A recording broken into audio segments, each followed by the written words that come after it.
Hi friends, వీడియోలోకి వెళ్ళే ముందు ప్లీజ్ లైక్ చేయండి. Please support my channel. ఏమండి, నాకు ఒక చీర కొనిపెట్టండి అని అడుగుతుంది భార్య. మొన్నే కదే కొనిచ్చాను అని అంటాడు భర్త. ఆ చీరని వీధిలో ఉన్న వాళ్ళందరూ చూసేశారండి అని అంటుంది భార్య. నిన్ను పెళ్లి చేసుకోవడం కూడా ఏకంగా ఊరే చూసింది.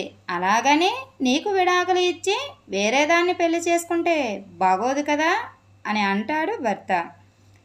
ఏమండి, ఒక పెళ్ళం ముద్దు, ఇద్దరు పెళ్ళాలు వద్దు అని మన పెద్దలు చెప్పారు తెలుసా అని అంటుంది భార్య. వాళ్ళకేం తెలిసే ఒక పెళ్ళం వద్దు, ఇద్దరు పెళ్ళాలు ముద్దు అని. ఎందుకంటే ఒక పెళ్ళాన్ని చేసుకున్నామనుకో, అది నన్ను కొడితే నేను తిరిగి కొట్టలేను. అదే ఇద్దరు పెళ్ళాలు ఉన్నారనుకో, వాళ్ళిద్దరూ కొట్టుకుంటారు కాబట్టి మనం సేఫ్ అని అంటాడు భర్త.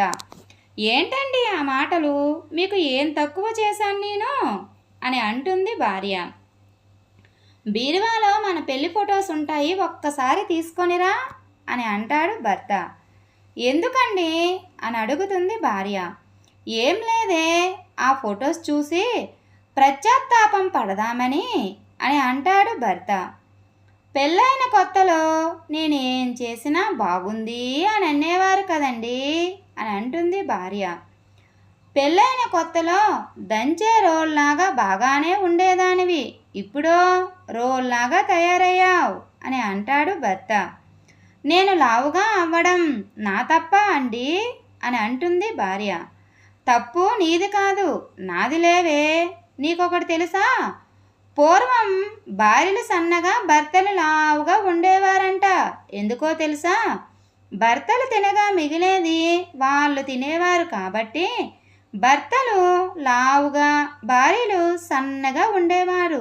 మరి ఇప్పుడు మీరు తినగా మిగిలింది మాకు పెడుతున్నారు కాబట్టి మేము సన్నగా, మీరు లావుగా ఉంటారు అంతే అని అంటాడు భర్త. ఇంట్లో నేనేమి వండలేదు, బయటకెళ్ళి తినండి అని తిప్పుకుంటూ కోపంగా లోపలికి వెళ్ళిపోతుంది భార్య. అబ్బో, ఇదంతా కోపమే. ఏదో రోజు నాకు ఇష్టమైనవన్నీ నువ్వు వండి పెడుతున్నట్టు, నేను తిని పెడుతున్నట్టు. పెళ్ళైన కొత్తలో ఏమండి, నా కోసం ఒక్క ముద్ద తినండి అని అనేదానివి. ఆ తరువాత సంవత్సరం నేను బజారుకి వెళ్తున్నా, మీరే వడ్డించుకొని తినండి అని అనేదానివి. ఆ తరువాత సంవత్సరం హోటల్లో పార్సల్స్ తీసుకొని రండి అని అన్నావు. ఆ తర్వాత సంవత్సరం తినడానికి ఏం చేశావే అని నేను ప్రేమగా అడిగితే నన్ను తినండి అని సమాధానం చెప్పడం. ఇదంతా నా కర్మే, నా కర్మ అని అనుకుంటుంటాడు భర్త. ఏమండి, ఆ చందమామని చూడండి ఎంత అందంగా ఉందో, నా కోసం ఆ చందమామని తీసుకొని రారా అని అంటుంది భార్య.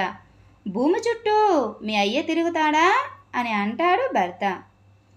పెళ్లిపేటలు దిగినప్పుడు నుండి పెళ్లి కొడుకు మాటి మాటికి పంచెవైపు చూసుకోవడం గమనించిన పెళ్లి కూతురు, ఏమైందండి, అస్తమానం పంచెవైపు చూసుకుంటున్నారు అని అడుగుతుంది. దానికి సమాధానంగా పెళ్లి కొడుకు, ఏమీ లేదు, పంతులు గారు కట్టుకున్న దానిని జాగ్రత్తగా చూసుకోమని చెప్పారు, అందుకే చూసుకుంటున్నాను అని అంటాడు పెళ్లి కొడుకు. ఏమే, ఈ మధ్య నువ్వు బాగా మారిపోతున్నావు అని అంటాడు భర్త. నేనేం చేయను, నా మేకప్ కిట్ అంతా అయిపోయింది అని అంటుంది భార్య. ఏమైందిరా అలా ఉన్నావు అని అడుగుతాడు రవి. మా మామ కూతురు ఎవరినో లవ్ చేసింది, అది నా ముందే వాడితో బైక్ మీద తిరిగింది. ఇవన్నీ మా ఇంట్లో వాళ్లకు తెలియదు కదా. దాని ఇంట్లో వాళ్ళు మా ఇంట్లో వాడు మాటలు ఆడుకొని ఇప్పుడు దాన్ని నన్ను పెళ్లి చేసుకోమంటున్నారు, లేకపోతే చస్తానని బెదిరిస్తున్నారా అని అంటాడు హరి. నీ కష్టం పగవాడికి కూడా రాకూడదురా అని అంటాడు రవి. Thank you friends. ఈ వీడియో కనుక మీకు నచ్చినట్లయితే ప్లీజ్ లైక్ చేయండి. Please subscribe my channel. Thank you.